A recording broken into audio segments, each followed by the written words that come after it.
Buenas noches a todos. Vamos a ir iniciando la clase de hoy de nuestro curso de prevención cardiovascular.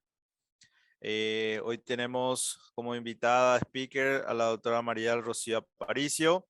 Ella es médica internista, especialista en diabetología, tiene una amplia experiencia en otras áreas y es del staff del programa de docencia del Programa Nacional de Prevención Cardiovascular del Ministerio.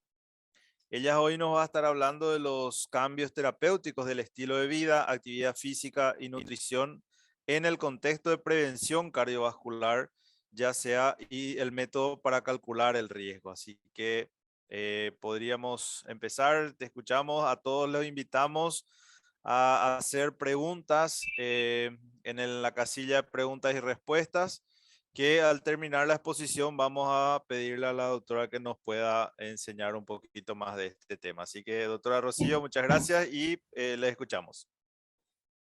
Gracias, doctor. Buenas noches para todos. Esta es un día un poquito lluvioso, pero vamos a tratar de hoy yo sé que hay muchísima gente que nos está viendo desde todo el país y por eso tardamos un poquito más en empezar hoy la clase para que puedan unirse. Bueno, así como dijo el doctor, hoy vamos a hablar de lo que es nutrición y actividad física. Voy a compartir mi pantalla.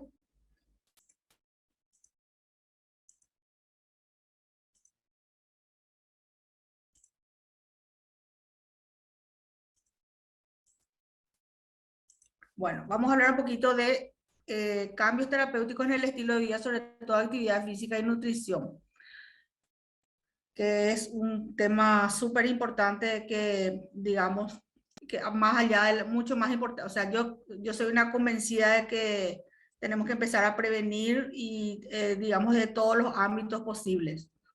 Creo que es la única manera en la que vamos a mejorar la situación de nuestro país.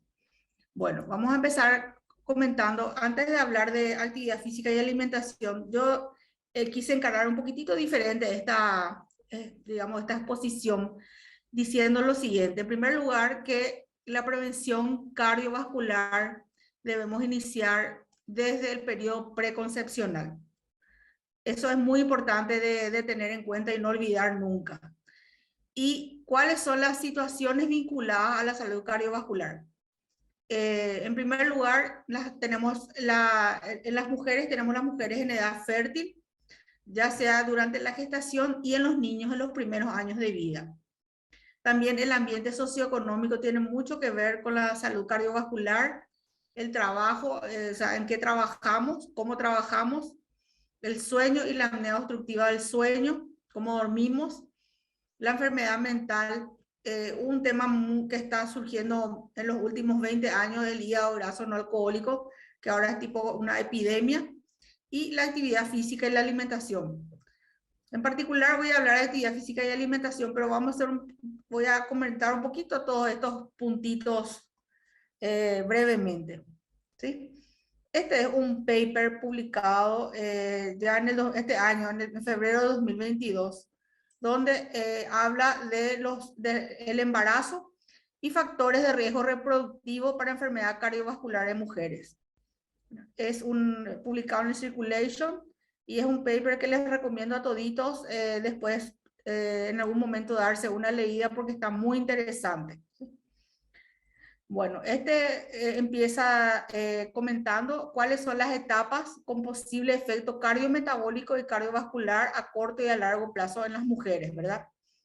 Tenemos en la infancia, en la etapa reproductiva temprana, en la etapa reproductiva tardía y en la menopausia. En todos esos estadios de la mujer tenemos la posibilidad de tener algún evento cardiovascular. Entonces, en particular, voy a citar la menarca y enfermedad cardiovascular, ¿sí? Este paper asienta que la menarca menor a los 12 años de edad, ¿verdad?, está asociada a un riesgo de obesidad futura y síndrome metabólico en edad adulta, y un riesgo de 15 a 30% mayor de enfermedad cardiovascular en el futuro, ¿sí?, cuando es menor de 12 años. Y si es menor de 10 años aún, ¿verdad? Que estamos viendo en la práctica diaria, las niñas con una menarca muy temprana, eso se asoció a un riesgo de 4 veces mayor de un evento cardiovascular mayor, esto es en la adultez. Y también la menarca tardía, cuando tiene más de 15 años, se asoció con un riesgo de enfermedad cardiovascular de 2,58 veces más. O sea que la edad de menarca, digamos, a veces cuando hacemos la historia obstétrica, la historia ginecostétrica, simplemente por esta preguntita de fecha de primera menstruación, nosotros podemos ya tener algún indicio de cómo está la salud de esa paciente. El síndrome de ovario poliquístico, ¿verdad? Que vemos también una patología que es la patología endocrinológica más frecuente en mujeres en edad fértil, ¿verdad? Se asocia a síndromes metabólicos, ¿verdad? Y las pacientes tienen PCR y homocisteína altos, ¿sí? Tienen mayor prevalencia de hipertensión, mayor grosor de la íntima y media carotidia y mayor cantidad de calcio coronario. Tienen un riesgo de 30% mayor de enfermedad cardiovascular, incluida tanto la cardiopatía coronaria como el accidente vascular cerebral. Y se asocia aproximadamente 3 veces más a eventos obstétricos adversos, a diabetes gestacional y a preeclampsia. O sea que el ovario poliquístico no es simplemente un ovario poliquístico, sino es un marcador de enfermedad cardiovascular. ¿Qué pasa con los anticonceptivos y la enfermedad cardiovascular? Nosotros, ¿cómo establecemos la seguridad de un método anticonceptivo? Es de acuerdo a los estrógenos sintéticos, porque pueden aumentar la presión arterial y el riesgo de enfermedad tromboembólica. Incluso en mujeres normotensas, los anticonceptivos hormonales pueden aumentar la presión de 7 a 8 milímetros y el riesgo de tromboembolismo venoso. Y siempre lo ideal es que se haga una evaluación cardiovascular previa a la indicación de un método anticonceptivo hormonal, ¿sí? Hay que hacer, eso sería lo ideal. Y esta publicación comenta, ¿verdad?, que no se indica método anticonceptivo hormonal en pacientes que tienen hipertensión arterial no controlada, o sea, más de 160-100, e incluso en pacientes también que tengan una presión arterial, o sea, diagnosticada, ¿verdad?, entre 140 y 159 de sistólica y una diastólica entre 90 y 99. También está contraindicado, digamos, o no se indica en mujeres mayores de 35 años, en fumadoras, porque se asocia a un riesgo más de 10 veces de IAM y más de 3 veces de ACV cuando uno fuma y toma anticonceptivos en estas pacientes. Las mujeres con mayor riesgo de tromboembolismo pulmonar, en esas también no hay que indicar método anticonceptivo hormonal, sobre todo en el posparto temprano, mayores de 35 años y tabaquistas. Y en antecedentes de cardiopatía isquémica, migrañas con auras, cardiopatías valvulares complicadas, por ejemplo, ¿verdad? Entonces, esta es la clasificación del riesgo, o sea, clasificación de los métodos anticonceptivos según la eficacia anticonceptiva y los factores de riesgo cardiovascular.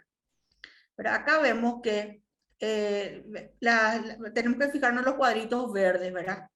Y en esta columna acá, por ejemplo, el DIU de cobre, por ejemplo, tiene un uso de... tiene una tasa de falla del menos de 1% en un uso típico de un año, ¿verdad? Y el DIU de cobre se puede utilizar en pacientes que ya sea que tienen factores de riesgo cardiovascular múltiples o ya tienen una enfermedad cardiovascular establecida, están hipertensas, tienen una presión arterial sistólica más de 160-110, tienen una enfermedad, una valvulopatía complicada, o una mutación, o sea, una mutación trombogénica conocida, ¿verdad? Tienen un problema trombogénico. Entonces, el DIU de cobre es el método preferido, como ustedes ven, en todo tipo de pacientes con enfermedades cardiovasculares. En cambio, ven que todos los que son los verdes claritos son un poquito menos recomendados, ¿verdad? Por ejemplo, el DIU con levonorgestrel, los implantes subdérmicos también. Los que están en amarillo ya mucho más ojos, ¿verdad? Y los que están en rojo están prácticamente contraindicados, y entre ellos está la píldora combinada oral estándar, ¿verdad? Que está prácticamente contraindicada en así como habíamos dicho en todas estas mujeres que tienen todas estas, posibilidades de eventos cardiovasculares. Los métodos de barrera, aunque son seguros, pueden fallar, ¿sí? Entonces es muy importante tener en cuenta, categorizar a nuestra paciente antes de indicarle anticonceptivos. Bueno, ¿qué pasa con el parto prematuro, el peso al nacer y el riesgo de enfermedad cardiovascular? Hay una asociación entre que el parto prematuro, o sea, un bebé que nace temprano, y el riesgo futuro de enfermedad cardiovascular materna, y eso está bien establecido, ¿verdad? O sea, si es que le preguntamos a la paciente si tuvo un parto prematuro, eso también nos puede dar digamos, una posibilidad de que tenga una enfermedad cardiovascular. Y también el peso del bebé al nacer también se ha asociado en forma independiente con el riesgo de enfermedad cardiovascular materna. ¿Sí? Se hizo un estudio que se llamó Iniciativa de la Salud de la Mujer, que fue un estudio muy grande, y ellos vincularon, ¿verdad? El bebé con bajo peso al nacer se asocia con mucho mayor riesgo de enfermedad cardiovascular materna. ¿Sí? Entonces, esas dos cositas también podemos sacar de la historia clínica. ¿Qué pasa con la lactancia? La lactancia materna, ¿verdad? ¿Cuáles son los beneficios? En el recién nacido se asocia con un menor riesgo de enfermedad cardiovascular y cardiometabólica en etapas posteriores de la vida, independiente de factores socioeconómicos y del estilo de vida. O sea que la lactancia materna protege al bebé. Y también, por supuesto, protege a la madre, ¿verdad? En el estudio de salud de las enfermeras, las mujeres que tenían 2 o más años de lactancia materna acumulada versus ninguna, tenían un riesgo ajustado del 23%, mucho más bajo de eventos de cardiopatía coronaria. O sea, les protegía a las mujeres que daban de lactancia por lo menos más de 2 años con respecto a los eventos de cardiopatía coronaria. O sea que nosotros tenemos que preconizar, digamos, siempre eso tiene que ser tipo una normativa cuando tenemos mujeres embarazadas, sí o sí prepararlas para la lactancia el mayor tiempo posible, y si es posible llegar a los 2 años. Bueno, entonces, ¿qué dice como conclusión final este paper, verdad? Que recomienda la incorporación obligatoria de la historia reproductiva en la práctica clínica cardiológica, por un lado. Y por otro lado, la incorporación obligatoria de la historia cardiovascular en la práctica ginecológica obstétrica. O sea, de ambos lados nosotros tenemos que interrogar a esta mujer. Bueno, después este es un nuevo estudio publicado un poquito ya en el 2013, sobre la influencia de las enfermedades maternas y su estilo de vida durante el periodo de gestación, ¿verdad? ¿Qué es lo que pasa dependiendo de lo que hace la madre? Y lo que dice, habla de lo que se llama la programación en el útero y los primeros años de vida. Y ustedes saben que la exposición a eventos adversos en etapas críticas del embarazo altera la expresión de genes. Y es muy importante saber que la salud del niño, ¿verdad? Incluyendo su apetito, su metabolismo, la inteligencia, el temperamento, dependen del tipo y cantidad de nutrientes que reciba el bebé a través de la mamá, ¿verdad? Así como también la contaminación, las drogas y las infecciones en las que está expuesto este niño antes y después del nacimiento. O sea que demasiada influencia tiene lo que hace la madre, ¿sí? Eso es re evidente. Y la madre influye en el niño tanto por su salud mental, su salud física, su estilo de vida y sus niveles de estrés.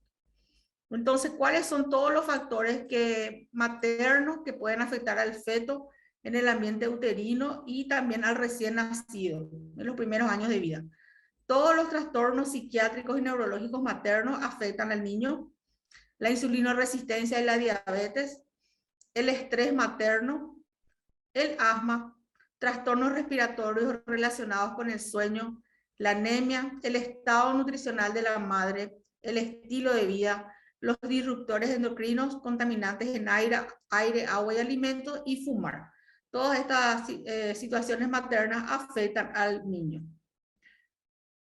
Y este otro estudio publicado en Circulation es específicamente sobre qué pasa cuando la madre tiene condiciones cardiovasculares, qué pasa en la descendencia, ¿verdad? ¿Cuáles son los efectos de las condiciones cardiovasculares entonces de la madre sobre la enfermedad cardiovascular en la descendencia?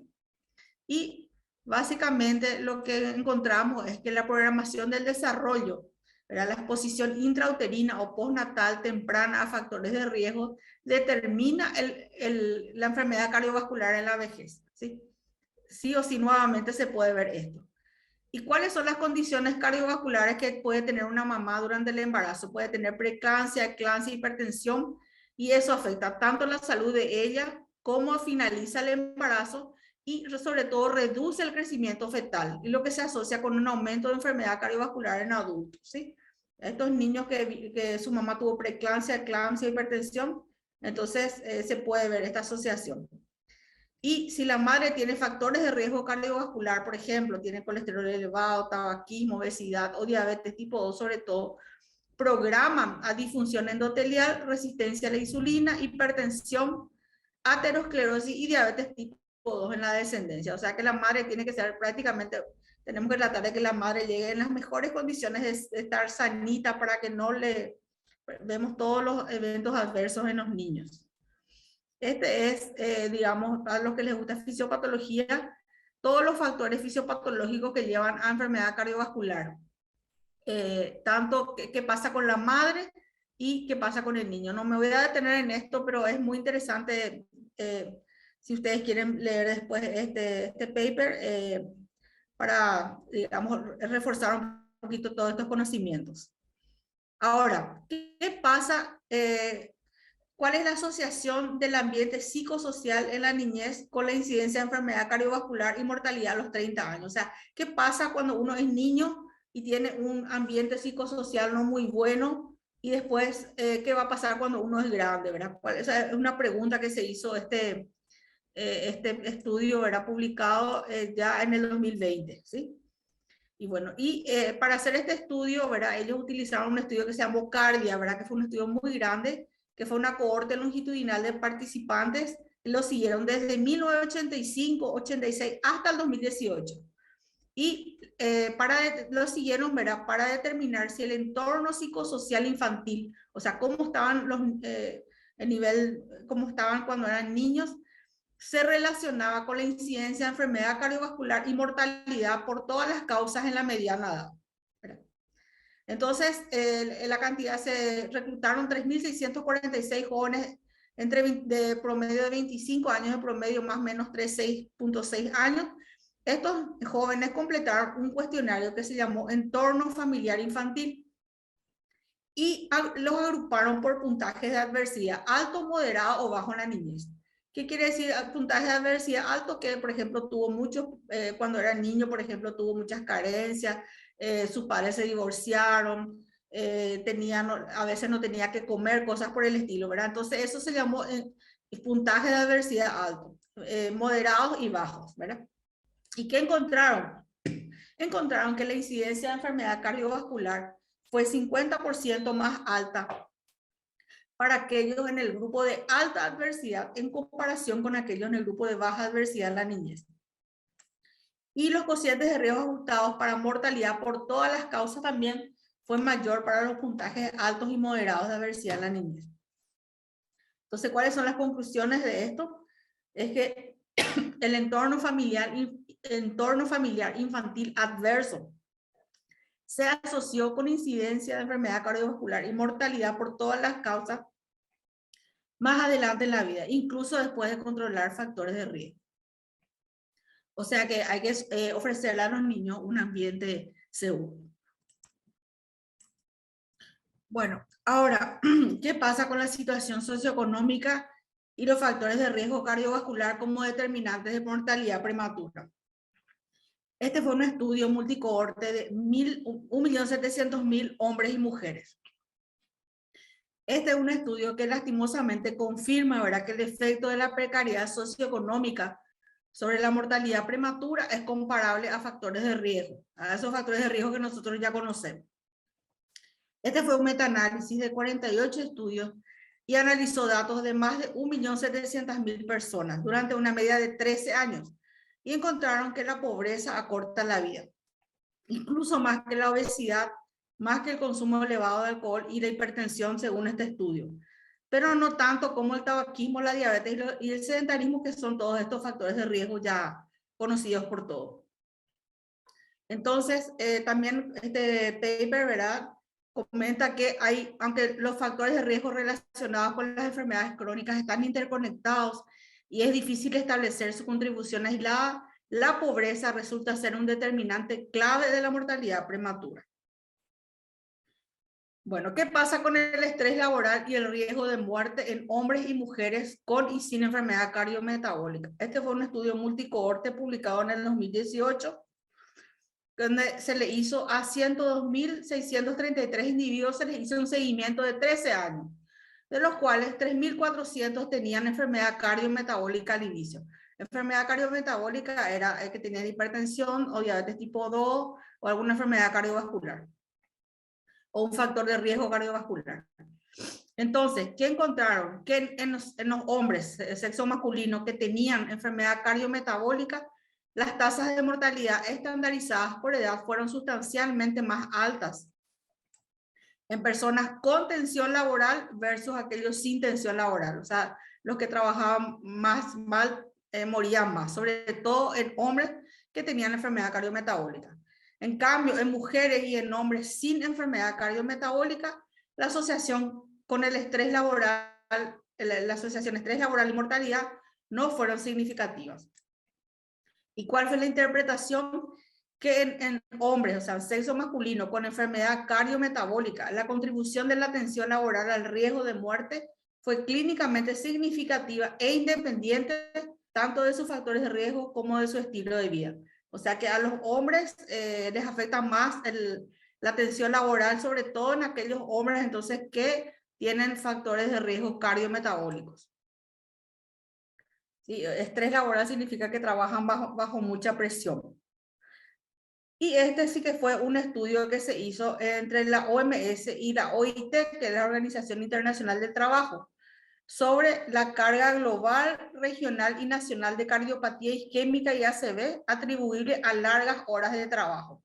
Es un estudio que se hizo entre el 2006 y el 2016, publicado en el 2021. ¿Y qué encontró este estudio? ¿Verdad? Que hicieron una revisión sistemática de esas dos organizaciones, la OMS y la OIT, ¿y qué encontraron? Encontraron evidencia suficiente de un mayor riesgo de cardiopatía isquémica y ACV entre las personas que trabajan muchas horas, y a aquellos les llamaron muchas horas, más de 55 horas por semana, en comparación con las personas que trabajan horas estándar, 35 a 40 horas por semana. Entonces, digamos, encontraron esta asociación y muchas veces nosotros a veces estamos en este grupo de que los que somos profesionales de salud que trabajamos muchísimas horas a la semana, ¿verdad? Y como podemos ver, muchas veces lastimosamente van en detrimento de nuestra salud. Bueno, ¿y qué pasa con el sueño? ¿Verdad? Con el sueño. Les voy a pasar. Este es un estudio sobre la apnea obstructiva del sueño. Es un estudio de posicionamiento de la Asociación Americana del Corazón sobre la apnea obstructiva del sueño y la enfermedad cardiovascular. ¿Y cómo definen la apnea obstructiva del sueño? Se caracteriza por eventos obstructivos completos y parciales recurrentes de las vías respiratorias superiores y dan como resultado hipoxia semi-intermitente, fluctuación autonómica y fragmentación del sueño. Entonces, ¿qué encontraron? ¿Qué dice el posicionamiento? ¿Verdad? Que aproximadamente el 34% de los hombres y 17% de las mujeres de mediana edad cumplen criterios de apnea obstructiva del sueño.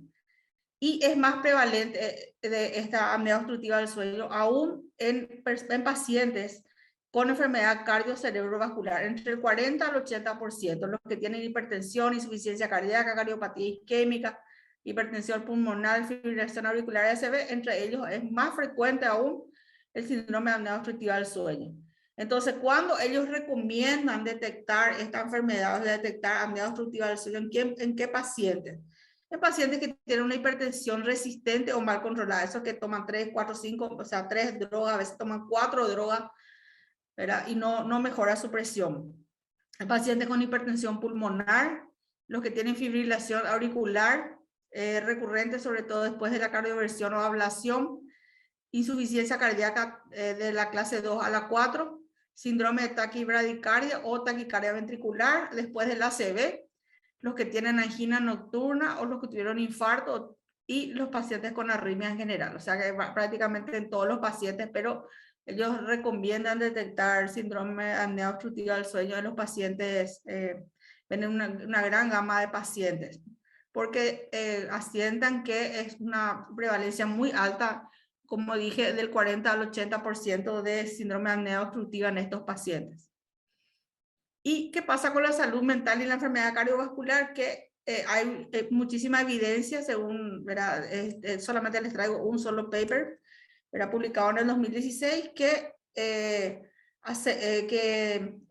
establece, ¿verdad?, que hay una relación clara entre la salud mental y las enfermedades cardiovasculares.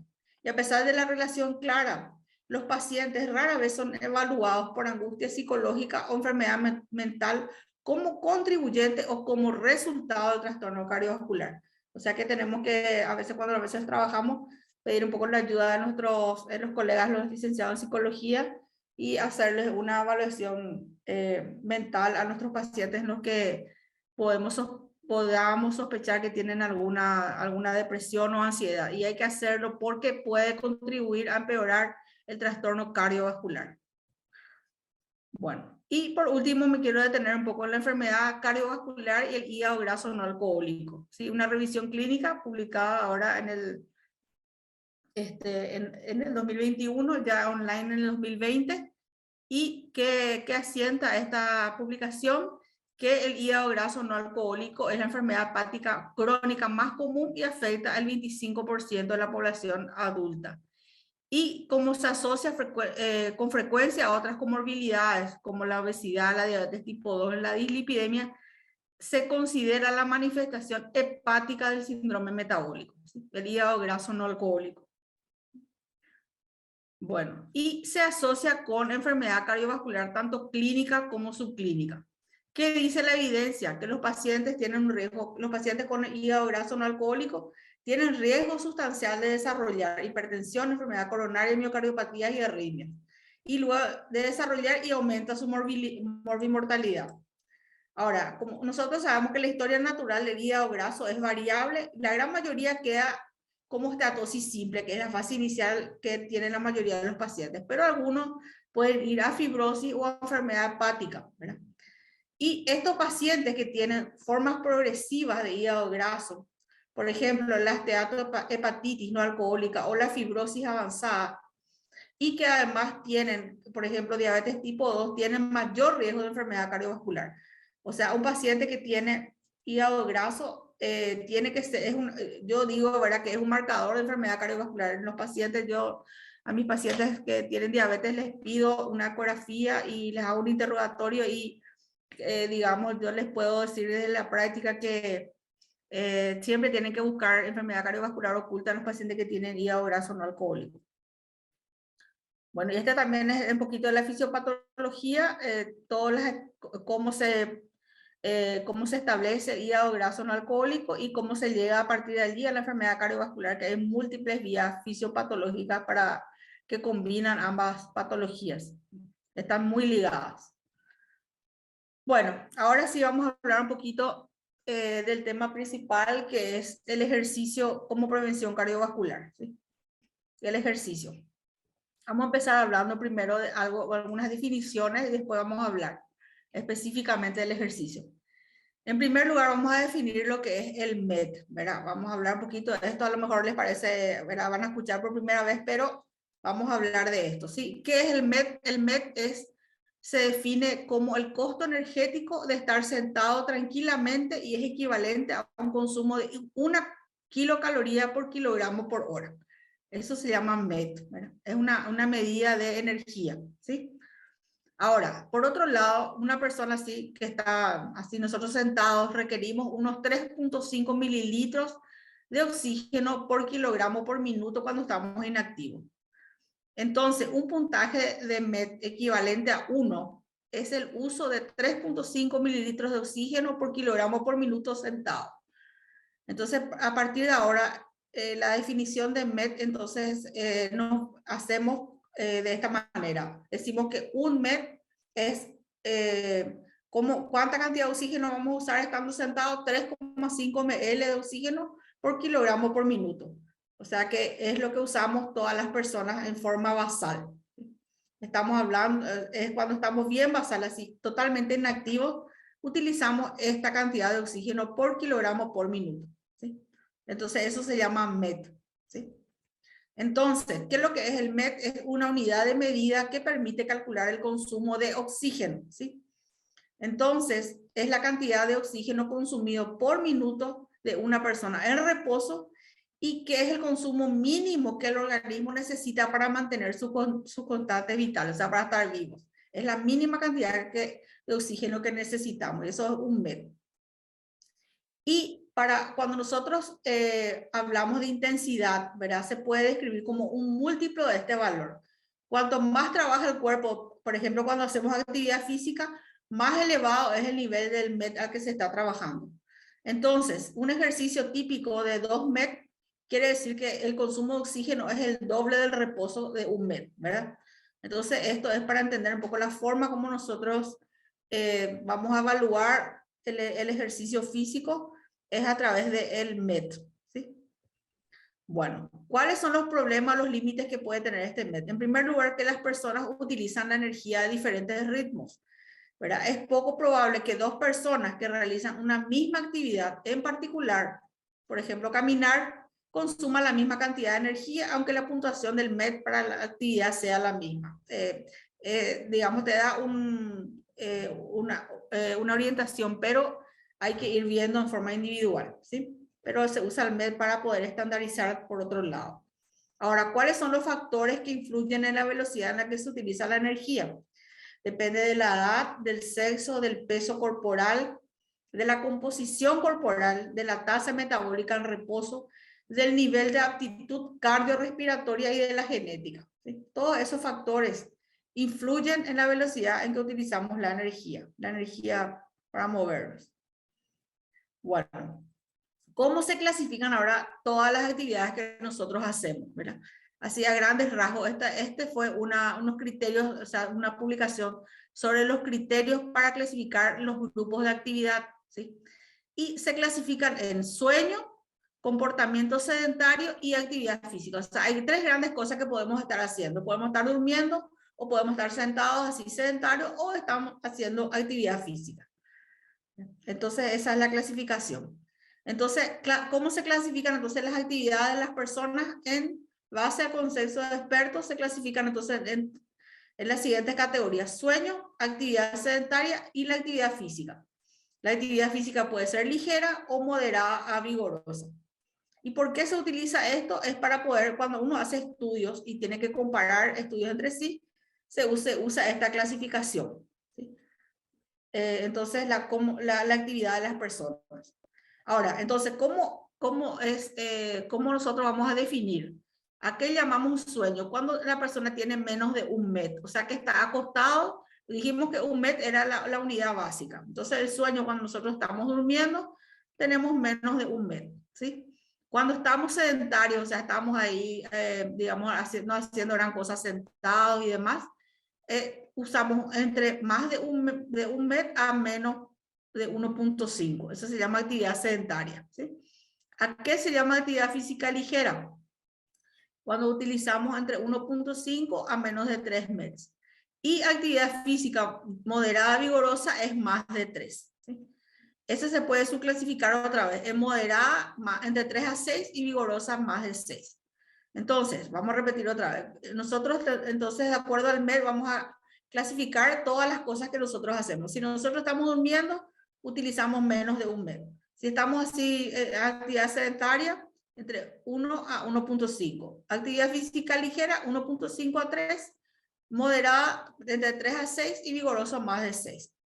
Vamos a ver un poco acá los ejemplos. Acá están, por ejemplo, las actividades, ¿verdad? Por ejemplo, dormir, dijimos que es menos de 1, 0,9. Ver televisión, 1, ¿ven? Entonces nosotros acá después clasificamos estos MET en qué tipo de actividad física, ¿verdad? Entonces planchar es 1.8. Planchar ya es una actividad física ligera, acá ven, ¿sí? Pero ver televisión, por ejemplo, es una actividad sedentaria, ver tele, ¿sí? Ordenar la habitación es 2. Lavar la ropa es 2. Manejar un auto, acá 2. Ir de compras es 2.3. Caminar lentamente en un terreno plano, 2.5. Caminar, una bicicleta, ir despacio en baja resistencia, 3. Hacer pilates, 3. Cocinar, ahí ven, cocinar, 3.5. Caminar a paso apurado, 4. Subir gradas, ven, plantar árboles, organizar muebles, ahí van viendo los números, ¿ven? Entonces vamos clasificando a las actividades de acuerdo a los METs. Bueno, nos quedamos acá. Disculpen que con una gripecita. No sé si quieren preguntar algo hasta acá o van a dejar las preguntas al final, doctor Manuel. Y como te parezca, si te parece, podemos hacer una pequeña pausita ahí. Sí, no, hay Así, alguna pregunta con respecto hasta acá. Si claro, hay para no sé. reponerte un poquito. Mientras te dejamos unos segunditos Sí, recuperarte, sí, por favor. invitamos a todos que vayan haciendo las preguntas de acuerdo a que vayan surgiendo en la casilla de preguntas y respuestas. Y después vamos respondiendo al final, porque creo que esto es un capítulo muy importante sobre todo lo que tenemos que saber, digamos, de la actividad física para prevenir enfermedades cardiovasculares. Así que invitamos a todos que vayan haciendo sus preguntas, ¿verdad? Dependemos de vos, doctora Rocío, para seguir.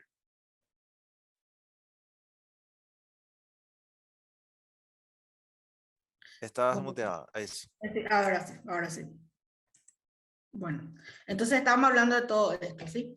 Vemos las diferentes actividades ahí que podemos hacer de acuerdo a los métodos. Bueno, ahora vamos a hablar de un tema muy importante que se llama aptitud cardiorrespiratoria. ¿Qué es la aptitud cardiorrespiratoria? Es la capacidad para realizar ejercicio, ¿sí? De moderada intensidad y larga duración. Eso se llama aptitud cardiorrespiratoria. ¿Sí? Lo que depende de la aptitud de los sistemas circulatorio y respiratorio para llevar oxígeno a los músculos que trabajan. ¿Y cómo se mide la aptitud cardiorrespiratoria? Con una prueba de esfuerzo, ¿verdad? Midiendo el consumo de oxígeno con una mascarilla en una cinta rodante o bicicleta.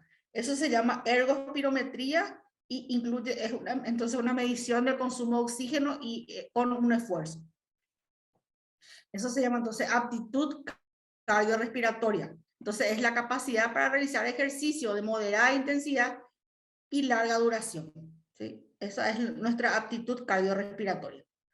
Entonces, así es como se puede ver, ¿verdad? Entonces, se llama prueba de consumo de oxígeno en cinta o en bicicleta ergométrica. Entonces, ¿qué es esto? Es una prueba funcional que evalúa la integridad y la interacción del sistema cardiovascular, respiratorio y muscular frente al estrés que provoca el ejercicio físico, ¿sí? Se puede hacer tanto en pacientes sanos como enfermos. En los deportistas esto lo hacen muy frecuentemente, hacen la ergospirometría, ¿sí? Generalmente en ellos, pero se puede hacer idealmente en cualquier tipo de pacientes, ya sean sanos o enfermos. Y por supuesto que la interpretación de este estudio dependerá de las características clínicas del paciente y no solamente en los resultados del estudio. Entonces, hay que saber que a mayor cantidad de oxígeno consumido, mayor aptitud del sistema cardiovascular y respiratorio. ¿Cómo se mide? Se mide entonces en mililitros de oxígeno por kilogramo de peso por minuto, ¿sí? También se puede medir en proporciones al oxígeno que se consume en reposo. Entonces, una persona que tiene 10 METs en una prueba de esfuerzo tiene entonces una capacidad 10 veces mayor que la de reposo. Entonces, medimos la cantidad de oxígeno que utilizamos por kilogramo de peso por minuto. ¿Y cómo se hace este estudio? Se realiza se puede hacer una cinta o en un ciclo, o sea, una bicicleta. Y en lo primero que hacemos, se le toma al paciente una espirometría, luego se le coloca esta máscara que conecta con el analizador de gases Y se coloca un saturómetro, un electrocardiograma, se le toma la presión y en algunas veces se le puede hacer un ecocardio también al paciente, ¿sí? Para ver un poco cómo está, cómo están las cámaras cardíacas, las válvulas y demás. Entonces, esa es la forma como se realiza este estudio. Entonces, ¿qué mide este estudio? En primer lugar, ¿cuáles son los parámetros cardiovasculares? Mide la frecuencia cardíaca, mide, o sea, también se hace un electrocardiograma de esfuerzo, podemos medir la presión arterial, o sea, nos da parámetros hemodinámicos, las cavidades y las válvulas cardíacas y la saturación de oxígeno. ¿Cuáles son los parámetros respiratorios que nos permite este estudio? Las capacidades y volúmenes pulmonares, la frecuencia ventilatoria, el intercambio y las presiones parciales de gases y el cociente respiratorio, ¿sí? Que es la diferencia entre la cantidad de oxígeno consumido y el CO2 expirado, ¿sí? Se llama cociente respiratorio. Bueno.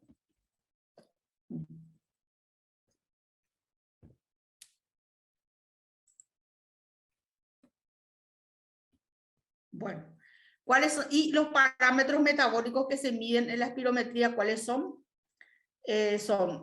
Consumo, por supuesto, el consumo máximo de oxígeno que se llama, esta es la forma como se expresa, VO2 máxima. A mayor consumo de oxígeno, mayor capacidad aeróbica del paciente. También podemos ver los umbrales ventilatorios, ¿verdad? Que nos precisan las intensidades de trabajo en que cambia la predominancia de la vía metabólica, ya sea aeróbica o anaeróbica, usada para la energía, y que se correlaciona con la frecuencia cardíaca, para saber qué vía aeróbica estamos utilizando. Y nos permite saber si oxidamos carbohidratos o grasas como combustible. Esto es súper importante. Nosotros en diabetes, en endocrinología, nosotros necesitamos muchas veces saber si el paciente está consumiendo carbohidratos o grasas como combustible. Y también, por supuesto, parámetros metabólicos y de eficiencia energética, como la cantidad de MES que se alcanzan en función del consumo máximo de oxígeno y la frecuencia cardíaca. Entonces, todos estos puntos nosotros podemos sacar de hacerle al paciente la cicloergometría.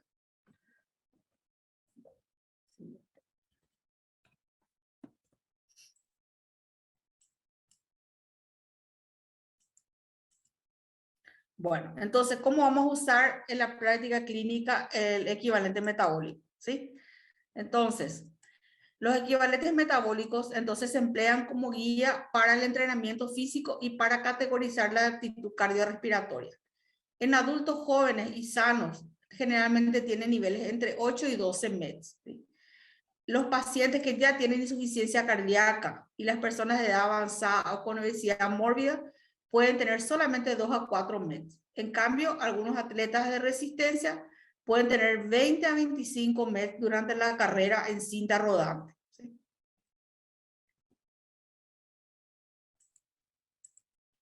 Bueno, ahora, ¿por qué es importante, saber que tanto para prevención primaria como para prevención secundaria de enfermedad cardiovascular y de mortalidad, cada aumento de 1 MET se asocia con una disminución del 15% de mortalidad, ¿sí? Con solo aumento de 1 MET. Y esta reducción, ¿verdad?, se compara con el beneficio también de otros medicamentos, ¿verdad? O sea que realmente el ejercicio es un medicamento, ¿verdad? Porque tiene el mismo beneficio que, por ejemplo, usar aspirina, beta bloqueantes y otros fármacos, ¿verdad?, que utilizamos en la práctica clínica. Entonces, un paciente previamente inactivo y desacondicionado que aumenta su capacidad de 5 a 7 METs puede reducir su riesgo de mortalidad en 30%. Entonces, ¿qué respaldan todos estos datos?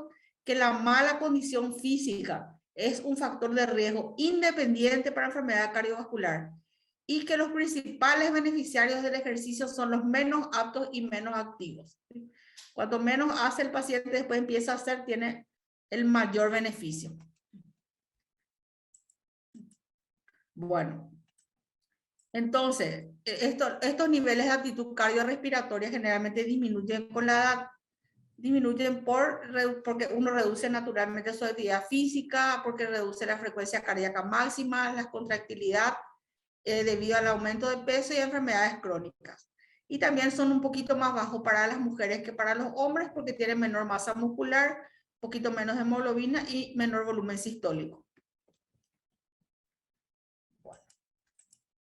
Ahora, esta guía les invito a descargar, que es la guía de la OMS sobre actividad física y conducta, publicada en el 2020, se descarga gratis. Ustedes ponen nomás guía de la OMS sobre actividad física 2020 y les va a descargar. Este es una guía que nosotros tenemos que tener en nuestro, digamos, muy de cerca. Bueno, entonces algunas definiciones.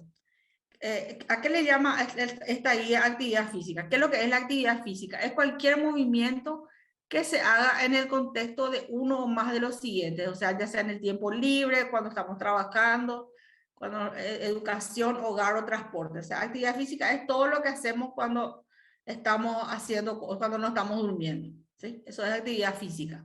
Ahora, ¿qué es el ejercicio? El ejercicio ya es una actividad física planificada, ¿sí? Estructurada, repetitiva, para mejorar o mantener la aptitud cardiorrespiratoria. ¿Sí? El ejercicio, entonces, eso es la diferencia entre actividad física y ejercicio. ¿Sí? Bueno, ¿y a qué le llama actividad física leve? Cuando la actividad física habíamos definido luego leve era entre 1.5 a 3. ¿Sí? La moderada es entre 3 y 6 y la física intensa es más de 6 meses. ¿Sí? Entonces, esa es la diferencia entre ejercicio y actividad física. El ejercicio, entonces, es una actividad planificada, estructurada y repetitiva. En cambio, la actividad física es todas las otras cosas que hacemos. Y acuérdense que la actividad física es súper importante porque es lo que hacemos. Nosotros ponerle que hagamos un ejercicio, nos vayamos a caminar, ¿verdad? Pero lo que hacemos con la actividad física también es súper importante. Cuanto mayor sea el movimiento, digamos, mayor cantidad de beneficios vamos a tener. Cuando mayor hagamos actividad física, hagamos. ¿Sí? Bueno, ¿a qué le llama actividad física aeróbica? ¿Qué es lo que es la actividad física aeróbica? Es la actividad en la que los músculos grandes del cuerpo se mueven de manera rítmica durante un periodo sostenido de tiempo. Y sirve para mejorar la condición cardiorrespiratoria. Por ejemplo, caminar, correr, andar en bicicleta. Esa es una actividad física aeróbica. Entonces, es una actividad en la que todos los músculos del cuerpo se mueven de manera rítmica. ¿Sí? Eso es aeróbico. En cambio, anaeróbica, una actividad física anaeróbica, es cuando consiste en ráfagas breves e intensas de ejercicio. Por ejemplo, levantar pesas o unas carreras de velocidad muy rápidas, donde la demanda de oxígeno supera el suministro, ¿verdad? Entonces vos te quedas en anaerobiosis un ratito, ¿sí? Entonces eso se llama actividad física anaeróbica. ¿A qué se le llama entrenamiento de equilibrio? Son ejercicios ya sean estáticos o dinámicos para mejorar la capacidad de un individuo para resistir la oscilación de la postura o estímulos desestabilizadores. O sea, para aprender a equilibrarse. Uno puede hacer esto sobre pelotas o sobre, digamos, sobre plataformas y para ver si uno se equilibra, ¿verdad? Estos ejercicios de equilibrio son muy importantes de hacerlos. ¿Y cuáles son las actividades de fortalecimiento muscular? Son cualquier ejercicio que aumentan la fuerza, la potencia, la resistencia y la masa del músculo. Por ejemplo, entrenamiento de fuerza, entrenamiento de resistencia o ejercicios de fuerza y resistencia muscular combinadas. ¿Sí? Entonces, eso se llaman actividades de fortalecimiento muscular. Básicamente, esto serían las pesas, ¿verdad? Hacer pesas que aumentamos tanto la fuerza, la potencia, la resistencia y la masa del músculo. Bueno, entonces, este también es un artículo, está publicado ahora, hace poquito nomás, ahora en septiembre del 2020, cuáles son por el Colegio Americano de Cardiología, y habla sobre el ejercicio para prevención primaria y secundaria de enfermedad cardiovascular. Más que recomendado este artículo para leerlo después con detenimiento. ¿Sí? Te voy a sacar algunas cositas de esto. Bueno, ¿qué dice este artículo? En primer lugar, esto verá que los mecanismos y adaptaciones fisiológicas responsables de los efectos cardioprotectores del ejercicio incluyen, por supuesto, un aumento de la aptitud cardiorrespiratoria, ¿verdad? Secundaria a las adaptaciones de los músculos del músculo cardíaco, vascular y esquelético, y mejora en los factores de riesgo de enfermedad cardiovascular. Comenta también que en pacientes que ya tienen enfermedad cardiovascular establecida, por ejemplo, enfermedad arterial coronaria, insuficiencia cardíaca, enfermedad arterial periférica, se debe prescribir ejercicio físico que debe ser personalizado en el tipo, dosis, duración e intensidad. Nuevamente, el ejercicio físico entonces es un fármaco que tiene tipo, dosis, duración e intensidad. Y en pacientes con enfermedad cardiovascular, suelen comenzar generalmente con entrenamiento, se recomienda ahora empezar con entrenamiento aeróbico moderado y luego seguir de entrenamiento de resistencia de intensidad creciente. Siempre hay que empezar de a poco y ir a más, y no a veces un paciente que tiene enfermedad cardiovascular, digamos, de indicar una actividad física muy intensa de entrada. Eso no se debe hacer. Y estas son las diferentes formas de ejercicio, ¿verdad? E intensidad del ejercicio sobre los diferentes efectos sobre el metabolismo. Tenemos 3 tipos de ejercicios. Acá están los ejercicios que son de alta intensidad y de larga duración, ¿verdad? De alta intensidad dijimos que son más de 6 METs. De moderada intensidad dijimos que son entre 3 y 6 METs. Y en los ejercicios de resistencia que son pesas. Y vemos el efecto de estos tipos de ejercicios sobre el músculo, por ejemplo. El músculo, ven que tiene mejor efecto los ejercicios de entrenamiento de alta intensidad y los ejercicios de resistencia. Para el metabolismo, los ejercicios de alta intensidad. Para la función vascular, cualquier tipo de ejercicio nos sirve. Y para la función cardíaca, sobre todo los que son de alta y moderada intensidad. O sea que estos son, entonces, los diferentes efectos de los modos de ejercicio sobre los diferentes efectos sobre el metabolismo. El metabolismo entonces del músculo, el hígado, la función vascular y el corazón. Bueno, ¿cuáles son las directrices de la OMS ahora sobre actividad física en adultos? ¿Sí? ¿Qué dice la OMS? Esto es lo que tenemos que saber.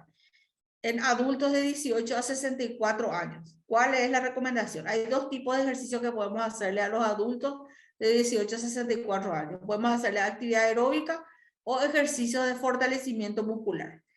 ¿Qué actividad aeróbica le vamos a hacer? Al menos 150 a 300 minutos de ejercicio de intensidad moderada, que dijimos que era 3 a 6 METs, o un 64-76% máximo, o sea, de la frecuencia cardíaca máxima. ¿Sí? Vamos a ver enseguida cómo se calcula la frecuencia cardíaca máxima. O puede ser, otra opción es hacer 75 a 150 minutos de intensidad vigorosa, que dijimos que son más de 6 METs, o el 77 al 93% de la frecuencia cardíaca máxima. O una combinación de ambos tipos de ejercicio, moderado y vigoroso. Entonces, eso es lo que indica la OMS como para la actividad física en adultos. Ahora, eso hay que combinar con ¿qué? Con ejercicios de la actividad aeróbica se debe combinar con ejercicios de fortalecimiento muscular que involucran a todos los grupos musculares principales. Y tienen que realizarse 2 días por semana a una intensidad moderada o mayor. Ese es, por ejemplo, hacer un ejercicio tipo por ejemplo, un poquito de pesas, ¿verdad? Para fortalecer los músculos. Entonces tenemos que hacer actividad aeróbica y tenemos que hacer ejercicio de fortalecimiento muscular. Y en las personas que tienen más de 65 años también son las mismas recomendaciones. Dice, sin embargo, los ejercicios para el equilibrio o ejercicios funcionales y el entrenamiento de fuerza a un nivel moderado o mayor intensidad debe realizarse 3 días a la semana. ¿Sí? En las personas entonces de 65 años se agrega el ejercicio de equilibrio y mayor cantidad, 3 días a la semana, un nivel moderado o mayor intensidad de entrenamiento de fuerza. Entonces, esta es la recomendación de la OMS sobre actividad física en adultos. Acá está. Entonces, que así básicamente es 150 a 300 minutos de actividad de intensidad moderada a intensa, aeróbica por semana. ¿Y qué es eso? Por ejemplo, caminar a un paso moderado, hacer algún baile suave, hacer jardinería, o trabajar en el patio, hacer bicicleta suave o una caminata un poquito rápida, a paso rápido. Eso se llama entonces actividad moderada, ¿sí? Y actividad intensa sería ya, por ejemplo, trotar, nadar, senderismo, bicicleta intensa o correr. Eso se recomienda, esta es la duración que se recomienda por semana de cada uno de esos ejercicios. Y entonces la adherencia a estas pautas de actividad física de la OMS se asocia con un 23 a 40% de reducción de enfermedad cardiovascular y 27 a 31% de reducción de mortalidad por todas las causas, haciendo, digamos, estos ejercicios.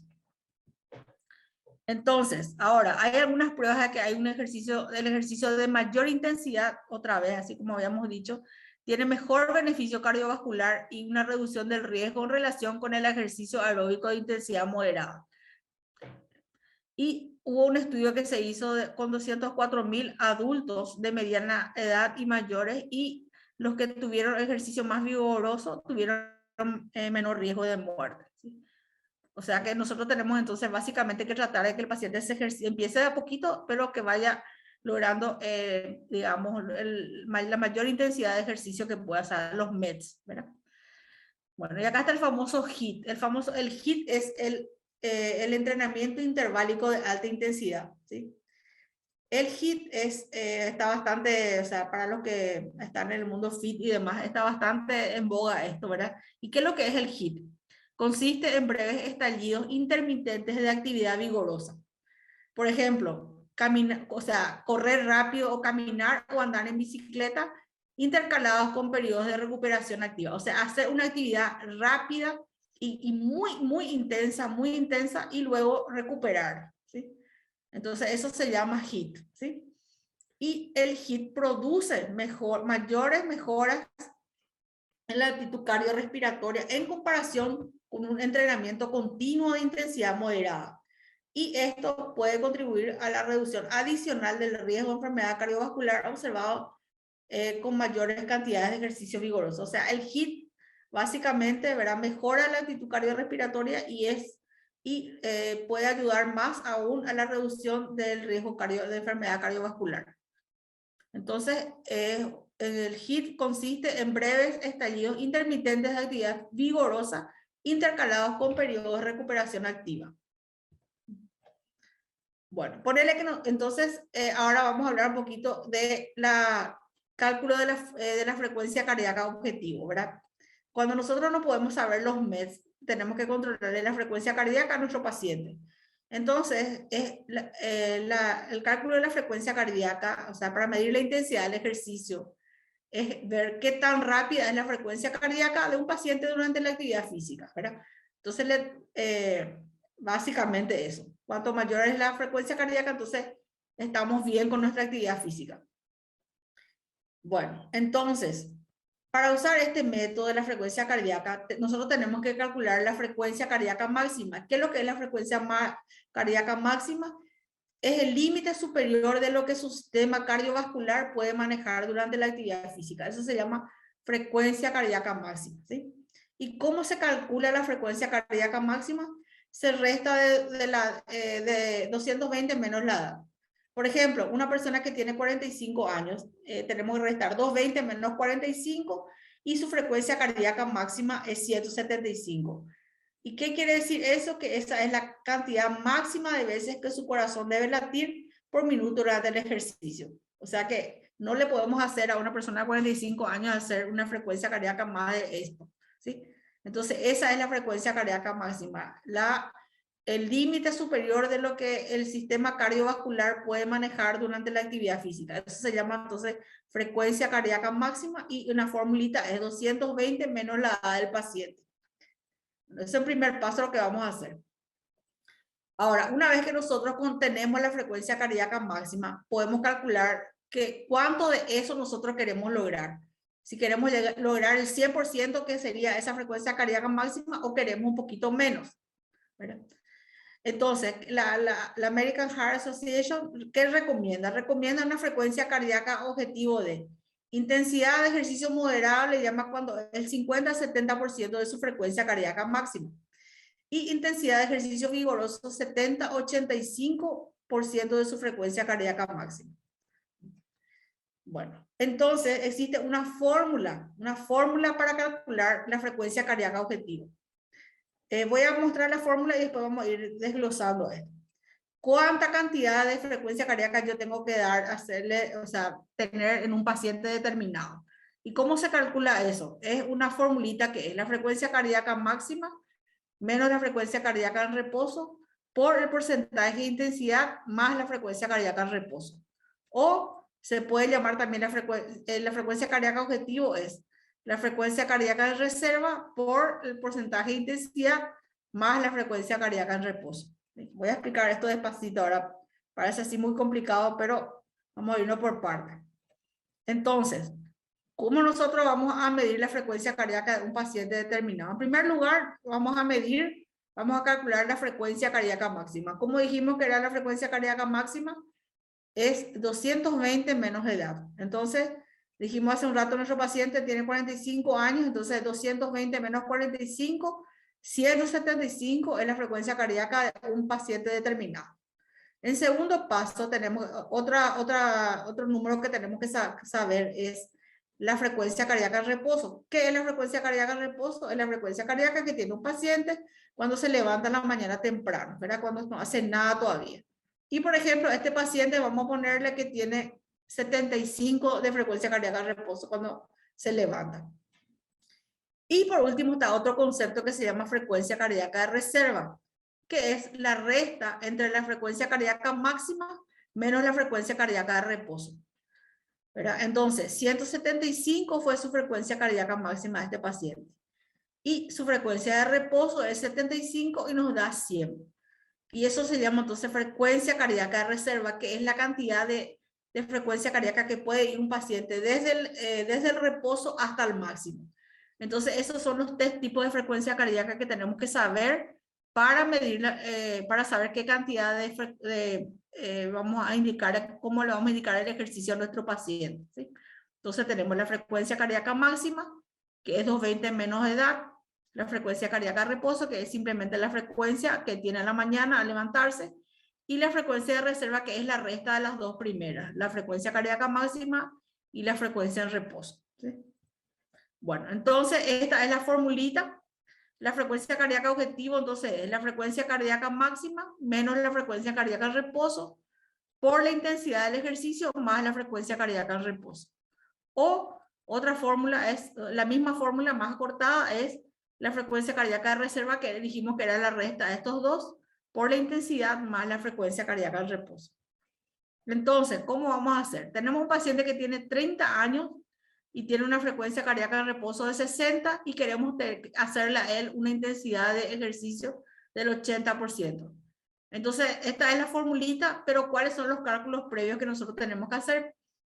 Estos son los datos del paciente. Entonces, la frecuencia cardíaca máxima dijimos que es 220 menos la edad. Nuestro paciente tiene 30 años. Entonces, 220 menos 30 es 190, ¿sí? Esa es su frecuencia cardíaca máxima. Su frecuencia cardíaca en reposo le preguntamos cuánto es 60, por ejemplo.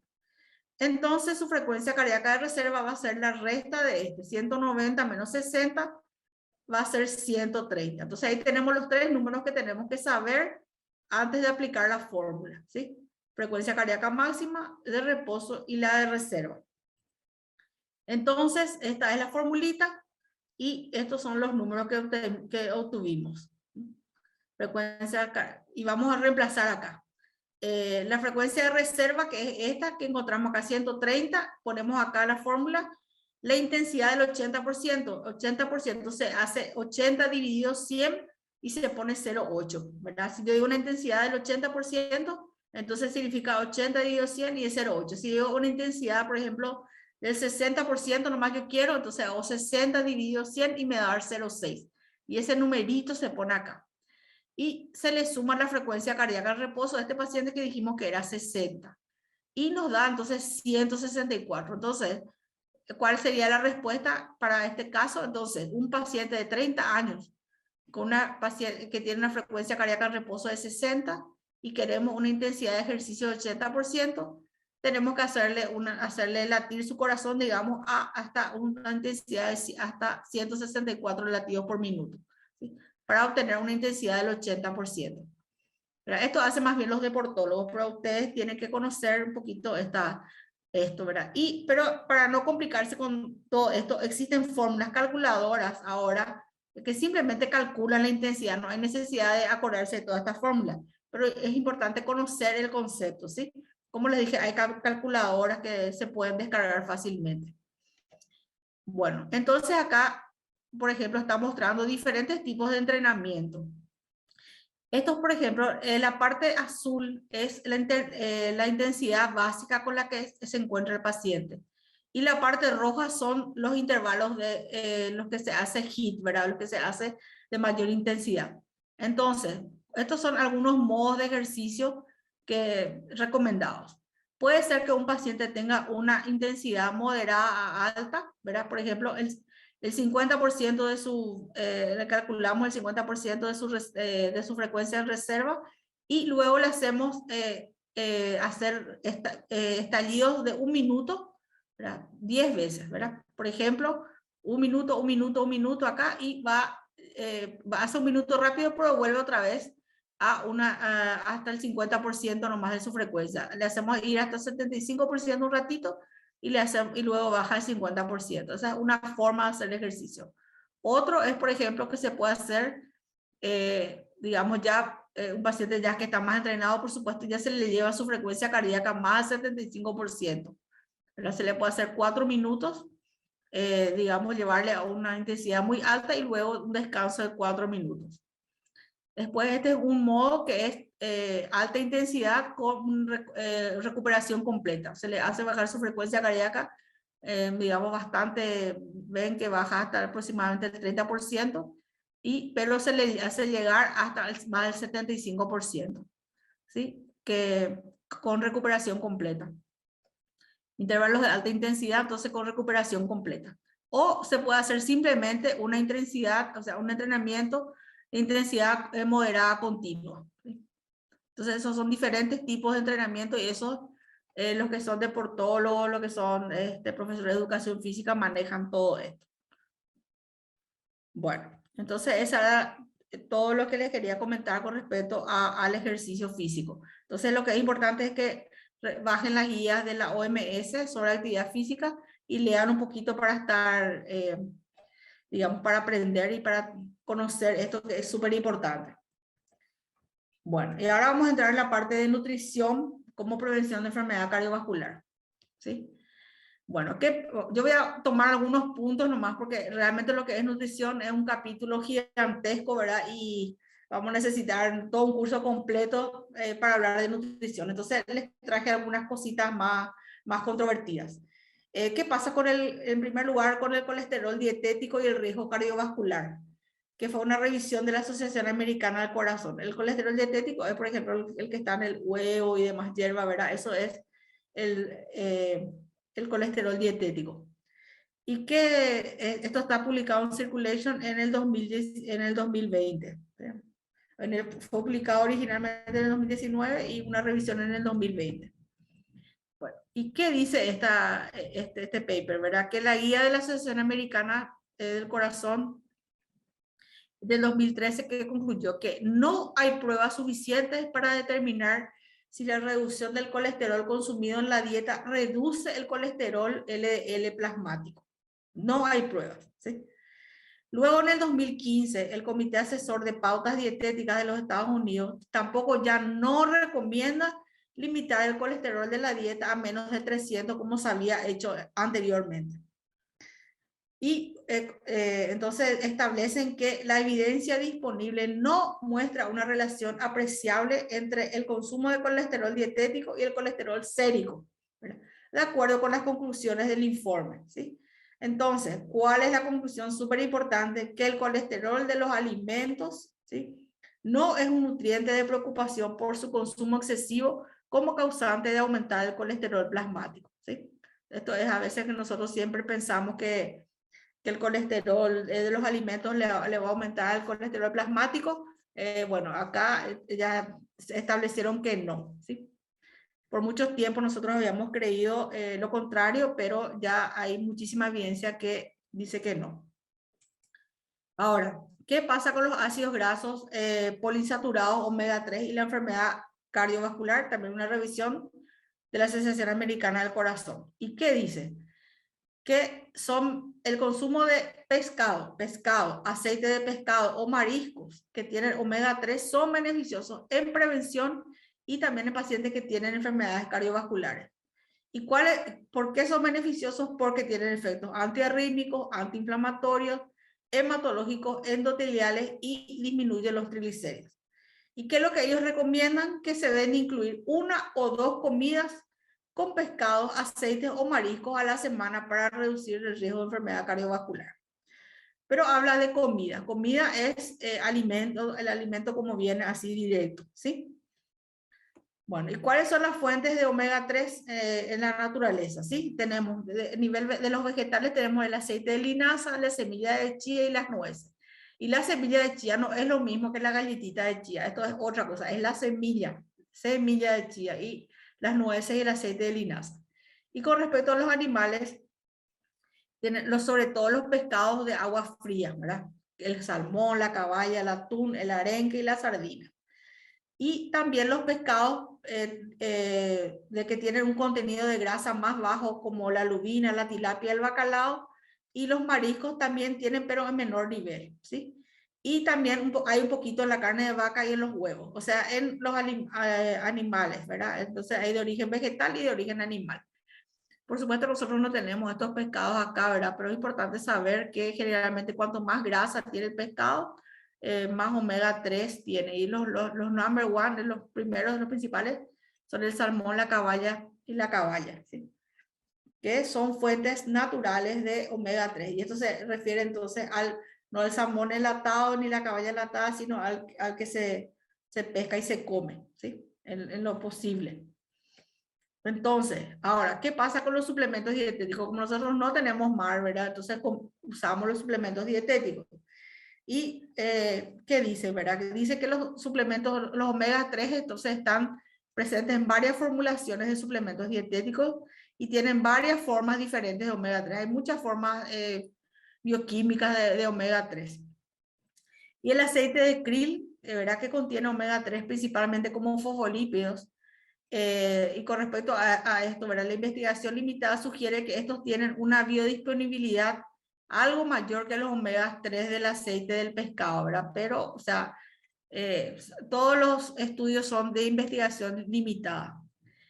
Y es importante también saber que las formulaciones de suplementos dietéticos de omega 3 varían ampliamente, por lo que es muy importante revisar las etiquetas de los productos. Que no te vendan gato por liebre, ¿verdad? Entonces, hay que tener mucho cuidado con estos suplementos dietéticos, ¿verdad? Ellos lo que enfatizan es más bien en los alimentos naturales. Nosotros nomás no podemos acceder, pero eso es lo ideal. Entonces, ¿qué es lo que recomiendan las guías? ¿Verdad? Recomiendan una o dos por las guías de las americanas, ahora de todo lo que es del American Heart, ¿verdad? Las recomendaciones dietéticas que dice, ¿verdad? Que se recomiendan 1 o 2 porciones de pescado frescos o mariscos por semana, ¿sí? Para reducir el riesgo. La Asociación Americana no recomienda suplementos dietéticos de omega 3 para personas que no tienen riesgo alto riesgo de enfermedad cardiovascular. Para los triglicéridos sí se recomienda 4 gramos por día de omega 3 que contienen EPA con DHA o solo EPA y que reducen los niveles de triglicéridos ya sea solo o como complemento de otros medicamentos. Y la evidencia de un efecto protector de la suplementación con omega 3 es más fuerte para personas con enfermedad coronaria que para personas sanas, ¿sí? Entonces, estas son las recomendaciones con respecto al omega 3. Bueno, ¿y qué dicen las guías dietéticas, las guías para mejorar la salud cardiovascular? ¿Verdad? ¿Qué establece esta guía? ¿Verdad? ¿Cuáles son las recomendaciones que da? En primer lugar, ajustar la ingesta y el gasto de energía para lograr mantener un peso corporal saludable. Tratar de tener un IMC hasta 25, en primer lugar. En segundo lugar, dice comer muchas frutas y verduras. Elegir alimentos elaborados principalmente con granos integrales en lugar de refinados. Elegir fuentes saludables de proteínas, principalmente proteínas de plantas, legumbres, nueces, pescados y mariscos, lácteos bajos en grasa y sin grasa. Y si desea carne o aves, elija cortes magros y evite formas procesadas. Usar aceites vegetales líquidos y no usar aceites tropicales, coco, palma, ni grasas animales como manteca de cerdo, ni grasas parcialmente hidrogenadas. Elija alimentos mínimamente procesados en lugar de alimentos ultraprocesados.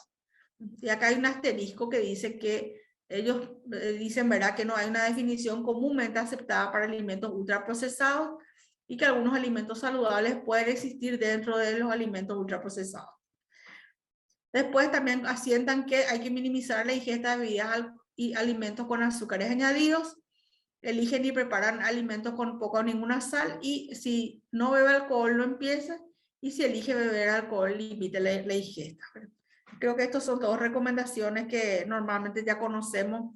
Creo que no hay ninguna sorpresa en estas recomendaciones, por eso les pongo así. Y también cuáles son ellos recomiendan la dieta mediterránea y una dieta que se llama DASH, ¿sí?, que son unas dietas ya creo que conocidas por todos.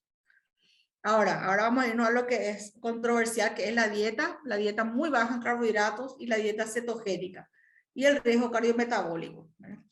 ¿Qué dice el Colegio Americano de Cardiología de estas dietas? Dice en primer lugar que dice que las recomendaciones actuales están basadas en evidencia, ¿verdad? Que todo eso de restringir la dieta, las grasas saturadas, los carbohidratos refinados, las proteínas de origen animal y todo eso que hace un rato comentamos, ¿verdad? En primer lugar dice que eso son recomendaciones que ellos dicen que sí están bien. Ahora, ¿qué están surgiendo? Otro tipo de dietas que restringen la ingesta de carbohidratos y liberalizan la ingesta de grasas. Y encontraron que se ha informado que la dieta cetogénica o dieta muy baja en carbohidratos, como la keto o la very low carb, o sea, la dieta baja en carbohidratos muy baja, sí se demostró que ha disminuido, hay disminución hay pérdida de peso sin pasar hambre, y en personas con prediabetes o diabetes mejoran la glucosa y los triglicéridos. Entonces, en esta revisión, ¿verdad?, van a ver estas dietas y sus efectos, posibles riesgos o beneficios para pacientes individuales. ¿Y cuáles son los efectos metabólicos de la restricción de carbohidratos? O sea, que ellos mismos comentan. ¿Qué pasa cuando uno restringe carbohidratos? Se caen las reservas de glucógeno, caen los niveles de insulina, se liberan los ácidos grasos libres desde las reservas, o sea, de las reservas que tenemos en el tejido adiposo. Se liberan los ácidos grasos libres del tejido adiposo. En el hígado, los ácidos grasos libres van a beta oxidación, forman acetilcoenzima A y luego beta hidroxibutirato. Y en la circulación, el beta hidroxibutirato se convierte en una molécula que se usa para combustible del cerebro y otros tejidos, y también asientan que el beta hidroxibutirato disminuye el estrés oxidativo. O sea, esto, ¿qué pasa cuando se disminuyen los carbohidratos? ¿Sí? Entonces se empieza a utilizar, caen los niveles de insulina y empezamos a utilizar grasa. Bueno, ¿y cómo se clasifican las dietas? Las dietas según la cantidad de carbohidratos que contienen o según el porcentaje de valor calórico. Las que se llaman dietas cetogénicas o dietas muy bajas en carbohidratos tienen menos del 10% de carbohidratos de la cantidad total de calorías, o entre 20 a 50 gramos por día. Esas son las dietas que se consideran muy bajas en carbohidratos. Se consideran bajas cuando es 10 a 25 gramos de carbohidratos por día, o 10 a 25% de las calorías totales, o 38 a 97 gramos por día. La dieta moderada en carbohidratos, acá ven, 26 a 44% de las calorías totales, o 98 a 168 gramos por día, y así sucesivamente. Entonces, esta es lo que nosotros nos vamos a referir a esta dieta, que tiene 20 a 50 gramos de carbohidratos por día, proteínas aproximadamente 1.2 a 1.5 gramos por kilogramo, y 70 a 80% de grasas, ¿sí? Esta es la dieta baja en carbohidratos y cetogénica, para definición, ¿sí? Bueno, ¿y cuáles fueron? Ellos analizaron la diferencia entre una dieta cetogénica o muy baja en carbohidratos versus la dieta baja en grasa en pacientes de obesidad, con prediabetes y diabetes. ¿Y qué encontraron? encontraron que había mayor pérdida de peso, ¿sí? En la dieta cetogénica. Había también reducción de los triglicéridos, que se puede ver acá. Había mejor control glicémico, había reducción de la hemoglobina glicosilada, había aumento del colesterol HDL, pero encontraron un leve aumento del colesterol LDL. ¿Sí? Entonces, esto es lo que les llamó la atención por eso. Hay aumento del LDL, pero todos los otros parámetros disminuyen.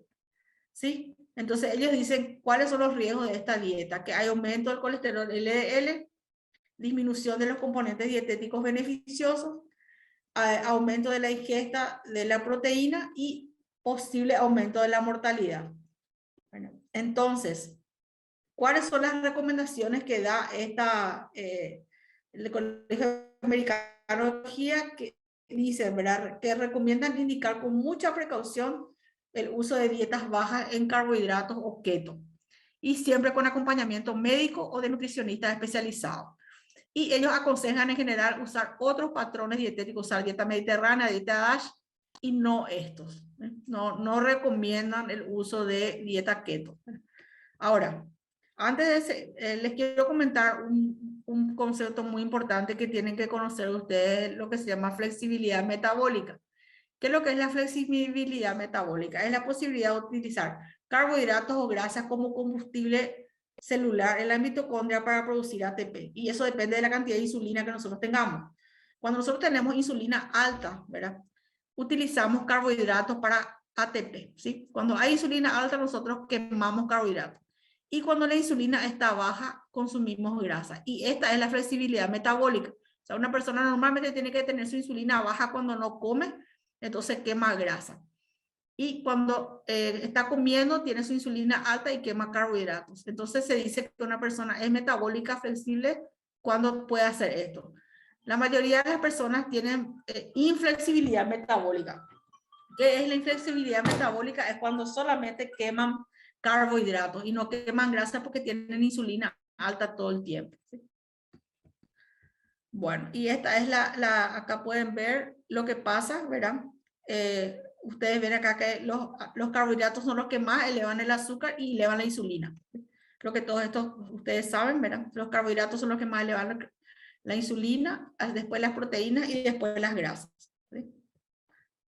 Bueno, y este es otro metaanálisis publicado en el 2020 sobre los efectos de una dieta muy baja en carbohidratos sobre los factores de riesgo cardiovascular. Este es otro metaanálisis publicado en el 2020. Este fue un metaanálisis que hicieron búsquedas en todas las bases de datos, PubMed, Cochrane, desde el inicio hasta noviembre de 2018. Y buscaron solamente ensayos clínicos aleatorizados de mayores de 18 años. ¿Sí?